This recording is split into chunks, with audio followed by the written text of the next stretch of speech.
আসসালামু আলাইকুম। এই ভিডিওতে আমি তোমাদেরকে নবম শ্রেণীর বিজ্ঞান অনুশীলন বই থেকে চতুর্থ অধ্যায় কত রকম বাড়িঘর এই অধ্যায়টি নিয়ে আলোচনা করব। আজকের এই ভিডিওটি খুবই ইন্টারেস্টিং, তাই আমার চ্যানেলে যারা নতুন রয়েছেন তাদেরকে সাবস্ক্রাইব করার একটি ছোট্ট অনুরোধ থাকবে। आपके सामने एक बड़ा सा रेड बटन है। আর আমার চ্যানেলের অলরেডি সাবস্ক্রাইবার যারা রয়েছেন তারা অনেকেই এভাবে ভিডিও দেখে চুপি চুপি পালিয়ে যান, তাই ভিডিওটিতে লাইক করে যাওয়ার একটি ছোট্ট অনুরোধ থাকবে। শুভ কাজ যত তাড়াতাড়ি সম্পন্ন হয় ততই মঙ্গল। আচ্ছা ঠিক আছে, আপনাদের অনেক ধন্যবাদ। আমরা এখানে প্রথমেই দেখে নিই আমাদেরকে এই অধ্যায়টিতে কি বলা হয়েছে। তোমরা এখানে দেখতে পাচ্ছ তোমাদের এই অধ্যায়টির নাম হচ্ছে কত রকম বাড়িঘর। এই অধ্যায়টির লেখাগুলোতে বলা হয়েছে আমাদের থাকার জায়গা বলতে যে বাড়ি তার নকশায় কত যে বৈচিত্র্য কখনো খেয়াল করে দেখেছ? এই 56,000 বর্গমাইলের বাংলাদেশেই বাড়িঘরের কত না বিভিন্নতা। আর সারা পৃথিবীর বাড়িঘরের ধরনের আলাপ করতে গেলে তো কথাই নেই। কখনো ভেবে দেখেছ এই বৈচিত্র্যের কারণ কি? কিসের উপর নির্ভর করে? এই 7 রকমের ঘরবাড়ির নকশা নিয়েই আমাদের এবারের কাজ। এরপর তোমাদের এখান থেকে প্রথম সেশন শুরু। তোমাদেরকে এই প্রথম সেশনের লেখাগুলোতে বলা হয়েছে আমরা যে বাসাবাড়িতে থাকি তার কত রকম ধরন হয় বলো তো?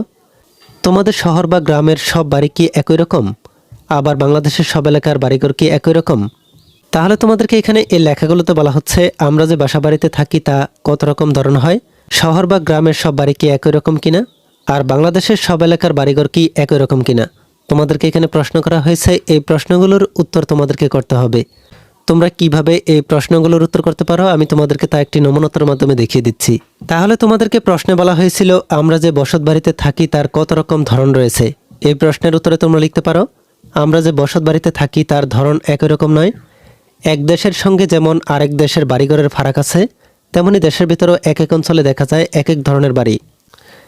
এটা সাধারণত সেই অঞ্চলের ভূপ্রকৃতির উপর নির্ভর করে।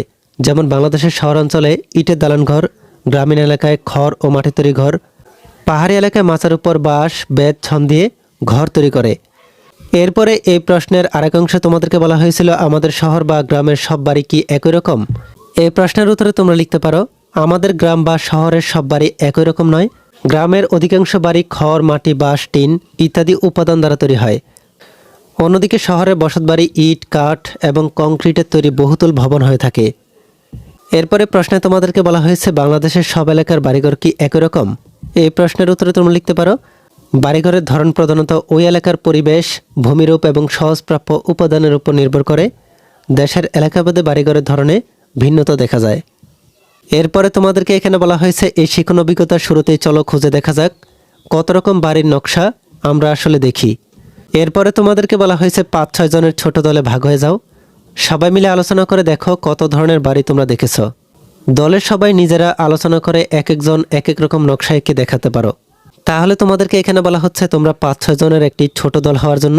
এরপর সবাই মিলে আলোচনা করে দেখতে বলা হচ্ছে কত ধরনের বাড়ি তোমরা দেখেছ। দলের সবাই নিজের আলোচনা করে এক একজন এক এক রকম নকশা এঁকে দেখাতে পারো। এরপরে বলা হয়েছে এবার ক্লাসের বাকিদেরকে তোমার দলে রাখা বাড়িঘরের নকশা দেখাও, অন্য দলের কাজ দেখে নিজের মতামত দাও। এরপরে তোমাদেরকে বলা হচ্ছে নিচের ছবিগুলো দেখো, কোন বাড়ির নকশা কোন এলাকায় বলতে পারবে, দলে আলোচনা করো। তাহলে তোমাদেরকে এখানে বলা হচ্ছে নিচের ছবিগুলোকে ভালোভাবে দেখার জন্য। এরপরে কোন বাড়ির নকশা কোন এলাকায় তা তোমাদেরকে বলতে হবে। আমি তোমাদেরকে একটি নমুনার মাধ্যমে দেখিয়ে দিচ্ছি এই ছবিগুলো দেখে কোন বাড়ির নকশা কোন এলাকায় হতে পারে।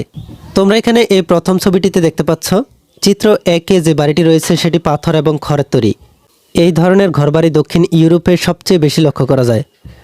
এরপরে ছবিটিতে তোমরা এখানে দেখতে পাচ্ছ এই ছবিটিতে এই বাড়িটি মাটি এবং বাঁশের তৈরি। এই ধরনের বাড়ি সাধারণত নদীর পানি যেখানে সমুদ্রে মিশে যেখানে বদ্বীপ গঠিত হয় এই অঞ্চলে এমন বাড়ি দেখা যায়। এরপরের ছবিটিতে তোমরা এখানে দেখতে পাচ্ছ এই বাড়িটি বরফের তৈরি। সাধারণত শীতপ্রধান বা মেরু অঞ্চলে এই ধরনের বাড়ি দেখা যায়। এরপরের এই ছবিটিতে তোমরা এখানে দেখতে পাচ্ছ এই বাড়িটি মাটি হতে কিছুটা উপরে অবস্থিত এবং বাঁশ ও টিনের তৈরি। এই ধরনের বাড়ি সাধারণত পাহাড়ি ঢালে দেখা যায়। আচ্ছা ঠিক আছে। खत्म bye bye tata goodbye गया।